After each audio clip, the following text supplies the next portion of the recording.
हमने पहले भाग में दयालु शिकारी के बारे में बात की थी।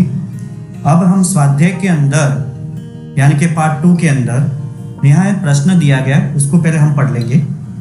नीचे 2 प्रसिद्ध कहानियों के चित्र दिए गए हैं, उनके नाम लिखकर कहानी लिखिए। तो सबसे पहले बात दोस्तों, हम आपको उस कहानी का वीडियो दिखाएंगे। उस कहानी को बराबर ध्यान से देखना है और समझना है, फिर उस कहानी के बारे में हमें लिखना है।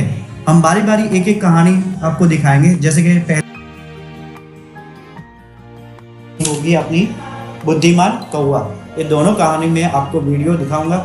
सबसे पहले बातूनी कछुआ दिखाऊं, फिर उसके बारे में आपको उसका कहानी का नाम लिखकर उनका वर्णन करना है। और दूसरी कहानी है बुद्धिमान कौवा। उसका वीडियो देख के आपको उसके बारे में भी लिखना है। समझ गए बात दोस्तों? बातूनी कछुआ। बहुत समय पहले की बात है। एक गांव में तालाब के पास हंसों का जोड़ा और एक कछुआ रहते थे। कछुआ बहुत ही बातूनी था। एक बार गर्मी में उस गांव में सूखा पड़ गया, पूरा तालाब सूख गया था।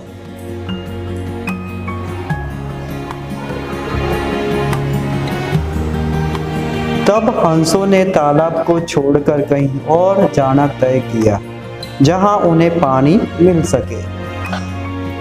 कछुओं ने हंसों से उसे भी साथ ले जाने का आग्रह किया।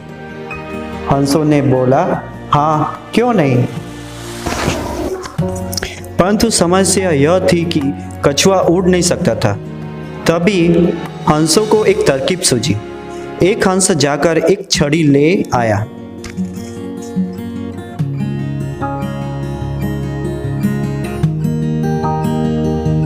और कछुए से बोला, हम दोनों छड़ी का एक एक कोना पकड़ेंगे और तुम वही छड़ी बीच में अपने मुंह से पकड़कर रखना, और हम अपने साथ तुम्हें भी लेकर उड़ चलेंगे। हंसों को एक ही डर था, अगर गलती से भी यात्रा के दौरान इस बातूनी कछुए ने अपना मुंह खोला तो वह नीचे गिरकर मर जाएगा। अपनी यात्रा शुरू करने से पहले हंसों ने कछुए को इस खतरे के बारे में सतर्क किया कि वह यात्रा के दौरान पूरी तरह से शांत रहे, अन्यथा वह अपनी जान गंवा सकता है। कछुए ने यात्रा करते समय ना बोलने का वादा करके छड़ी को जितना कस के पकड़ सकता था पकड़ लिया। अब दोनों हंसों ने छड़ी को दोनों किनारों से अपनी चांच में पकड़ लिया और उड़ना शुरू कर दिया। लोगों ने दोनों हंसों को कछुए को ले जाते हुए देखा। यह नजारा बहुत ही मनोरंजक था। लोगों ने खुशी से ताली बजाना और कछुए को यह कहकर ताने मारना शुरू किया कि देखो देखो, कछुए को लग रहा है कि वह भी हंसों की तरह उड़ रहा है। यह सुनकर कछुए के बहुत गुस्सा आया और वह अपने आप को रोक ना सका। जैसे ही कछुए ने बोलने के लिए अपना मुंह खोला, अरे ये क्या! अब कछुआ छड़ी छोड़कर जमीन की तरफ गिरने लगा। इस तरह अपनी ही गलती की वजह से निर्दोष कछुआ नीचे गिरकर अपनी जान गंवा बैठा। इस कहानी से हमें यह सीख मिलती है कि निर्देशों का पालन न करने का परिणाम बुरा होता है। बात दोस्तों, आपने वीडियो देखा बातूनी कछुआ, कैसा लगा? अच्छा लगा ना? तो अब आप उनके बारे में कुछ लिखना चाहोगे? तो शुरुआत करते हैं। चलो लिखिए। एक तालाब था, उसमें एक कछुआ रहता था। वह बहुत बातूनी था। वहीं 2 हंस भी रहते थे। वे उसके अच्छे मित्र बन गए थे। एक साल वहां बरसात बहुत कम हुई। तालाब का पानी सूखने लगा। हंसों ने कछुए के साथ दूसरे तालाब पर जाने का निश्चय किया। वे एक लकड़ी ले आए और उसका एक सिरा अपनी अपनी चोंच में पकड़ लिया। बीच का भाग कछुए ने अपने मुंह से पकड़ लिया। हंसों ने कछुए से कहा, भाई तुम रास्ते में बोलना मत, बोलोगे तो लकड़ी मुंह से छूट जाएगी और तुम नीचे गिर पड़ोगे।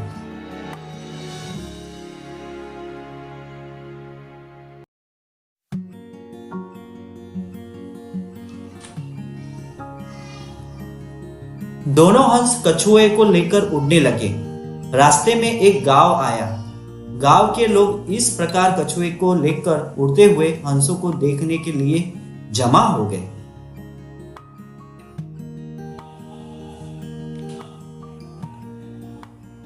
लोगों को देखकर कछुए से चुप न रहा गया। उसने बोलने के लिए अपना मुंह खोला।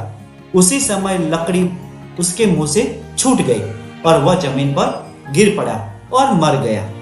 तो बाल दोस्तों, इस तरह अपने बातूनी कछुआ के बारे में कहानी लिखना है। समझ गए?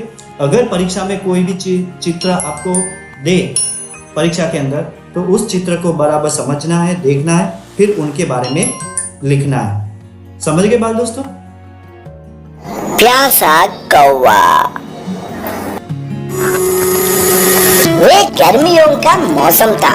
इस बार गर्मियाँ कुछ ज्यादा ही है, क्योंकि बिना नए पौधे लगाए जो पेड़ पौधे थे उन्हें भी काटने के कारण नदियाँ तालाब सब सूख गए। इतने में वहाँ पहुँचा एक प्यासा कौवा। गर्मी के कारण उसका हाल बेहाल था। कौवे ने सोचा, हाँ, थोड़ा पानी मिल जाए तो अच्छा होगा। उड़ते उड़ते कौवे ने तालाब नदियाँ सब तलाश किया। गर्मी के कारण सब सूख चुके थे। कौवे का प्यास और भी बढ़ने लगा। कौवे ने कहा, हे भगवान, कहीं से भी एक घूंट पानी पिला दे। कहते हुए अपना खोज जारी रखा। इतने में उसको एक कुआं नजर आया। कुआं को देखकर कौवे ने कहा, भगवान की कृपा है, मुझे कुआं नजर आया। जैसे ही कौवा कुएं में देखा तो कुआं बिना पानी सूखा पड़ा है। हे भगवान, कहते हुए ये कौवा वहाँ से उड़ गया।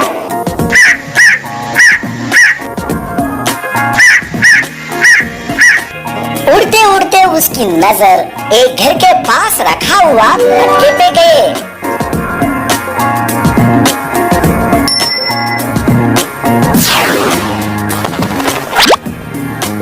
जैसे ही उसने मटके के अंदर देखा, बहुत निराश हुआ और कहा है, हे भगवान, पानी तो दिया लेकिन इतना कम कि मैं नहीं पी सकता हूँ, क्योंकि पानी बहुत नीचे है। वे बहुत निराश हुआ। इतने में उसकी नजर पास पड़े हुए छोटे छोटे कंकर पे पड़ी। उसको एक विचार आया। वे एक एक करके कंकर को मटके में डालने लगा।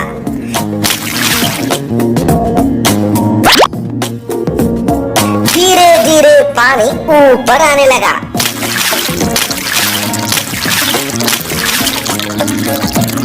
कौवे ने पानी पीकर अपनी प्यास बुझाई।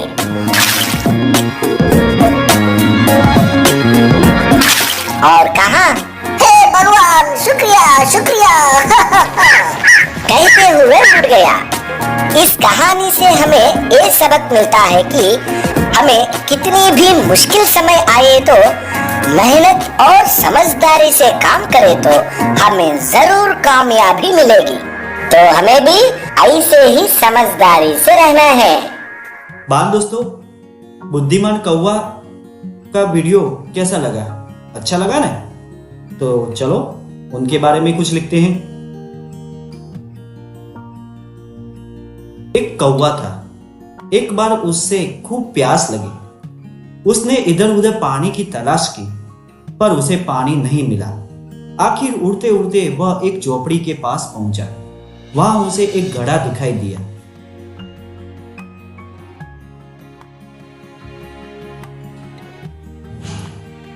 घड़े में थोड़ा पानी था। पानी बहुत नीचे था। कौवे की चोंच पानी तक पहुंच नहीं सकती थी। पानी ऊपर लाने के लिए कौवे ने एक उपाय सोचा। वहां आसपास बहुत से कंकड़ पड़े हुए थे। उसने एक एक कंकड़ घड़े में डालना शुरू किया। कंकड़ों के कारण पानी घड़े के मुंह तक आ गया।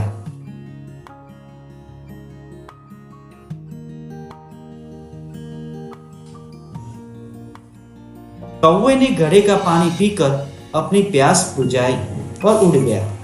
तो इस तरह बाल दोस्तों बुद्धिमान कौवा की कहानी यहाँ खत्म होती है।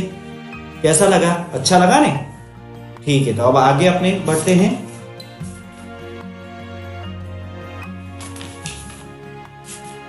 स्वाध्याय प्रश्न नंबर 3, कौवा और लोमड़ी कहानी बनाकर लिखिए। तो बाल दोस्तों यहाँ कौवा और लोमड़ी का एक चित्र दिया गया है। कुल 6 चित्र है, उनके बारे में यहाँ अपने को कहानी लिखनी है। तो बराबर चित्र देखिए और उनके बारे में यहाँ कहानी लिखेंगे। तो शुरुआत करते हैं एक एक चित्र लेके।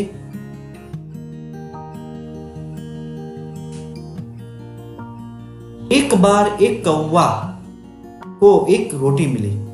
वह रोटी लेकर उड़ता हुआ एक पेड़ की डाल पर बैठ जाता है।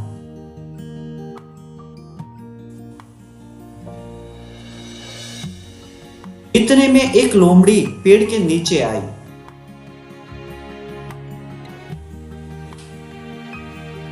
उसकी नजर कौवे की रोटी पर पड़ी। उसके मुंह में पानी आ गया। उसने सोचा कौवे को मूर्ख बनाकर मैं उससे रोटी ले लूं।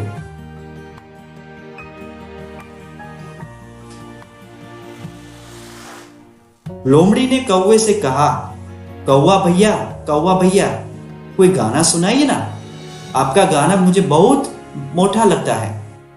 कौवा लोमड़ी की चालाकी समझ गया। उसे लगा कि लोमड़ी रोटी पाने के लिए यह नाटक कर रही है।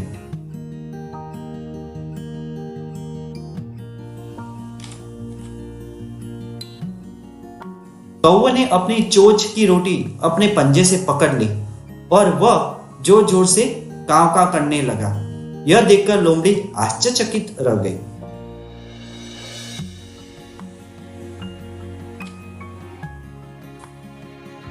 अरे यह कौवा तो समझदार लगता है, ऐसा वह मन ही मन बोली और चलती बनी।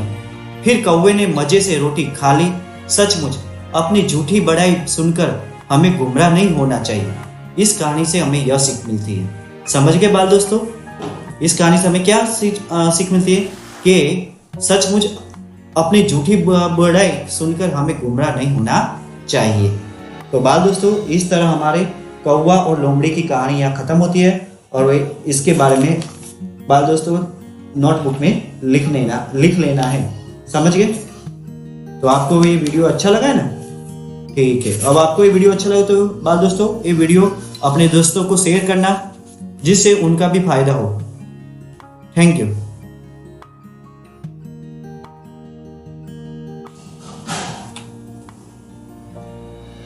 तो बाल दोस्तों आपको ये वीडियो कैसा लगा? जो अच्छा लगा हो तो लाइक और सब्सक्राइब करना भूलिएगा नहीं और बेल आइकॉन प्रेस कीजिए जिससे हमारे जो भी YouTube पे जो नए वीडियो आएंगे जो आप सबसे पहले देख सकें। और ये वीडियो आप अपने दोस्तों को ज़्यादा से ज़्यादा शेयर करना जिससे उनका भी फायदा हो। धन्यवाद, आभार, शुक्रिया।